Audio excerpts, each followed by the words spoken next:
We've decided Father Taff is our hero for years here in Birmingham. He set up the Irish Welfare and Information Centre.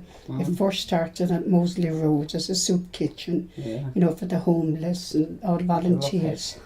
Yeah, well, I remember Father Taff when he stopped the Irish bread, and he brought it back around in 1970s. Well, it stopped in 1974. So he only brought it back around the 80s from St. Catherine's Church on the Bristol Road. Right. Yeah. So he brought a parade back for us, Father Taff, before he died. Yeah. Otherwise, we wouldn't have had the parade today. Yeah, that's it. Still being without one. And he also built, there's a Father Taff house across the road here. It was really for men, but now they have women in it as well. The women in, And we also have another place called St. Eugene's Court, down the road, which takes 46 men. That is just for men only over the age of, I think the age is reduced now. It used to be 40 plus.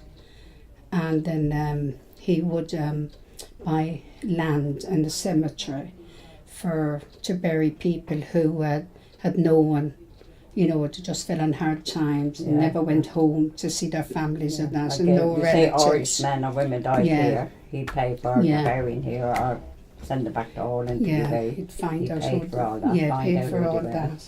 Yeah. And then there was one good time once when a Belfast man come to him, and this man had died, and he buried him and all. And afterwards they found out he was a staunch Orange man, Protestant Orange man. But I mean, it didn't make any difference still. But I think that's important to say, really, because there was no between everyone. And then when he died, the vision of his eyes. He wanted to be buried among his people because he was from a special order of the Mary Immaculate. He could have been buried in Dublin and Howth or another place here in England, but he wanted to request to be buried among his people, which is up in Bramwood End in Kingseed. And then in his donors, he left his vision, his eyes, his retina to so someone had his sight. Yeah, so and it's like the light God gave to someone. The vision, your retina is your vision, isn't it? So it's the vision to live on, and probably the faith or whatever, to carry on. And he'd always attend social functions. He was at everything, wasn't he? Everything. I mean, he didn't have the best of eyesight himself either, but he was always there for people. I mean, I remember a friend of mine, he was very down and out and alcoholic, and he got him on the road, got him into a place, and that same person today is in charge of a lot of people and hasn't drank for 30 years. Yeah. So that's a lot. See, but what we're saying here with the Irish, someday, we're not running the Irish down, we're not running anyone down. Like, there's more places for the men and whoever is for Irish women to go to.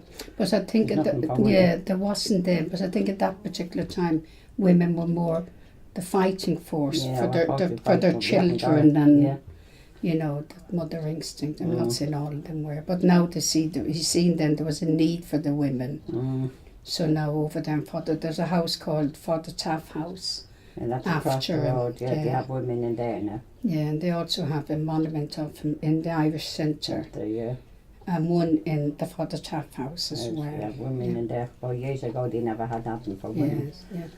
And you could anyone could go through, and nothing was ever repeat. You always felt you had someone you could talk to. Yeah, you could go to him with all your problems. Yeah, and I mean, he gave more handouts than anyone. And never take in, you get more out than you ever took in. Yeah.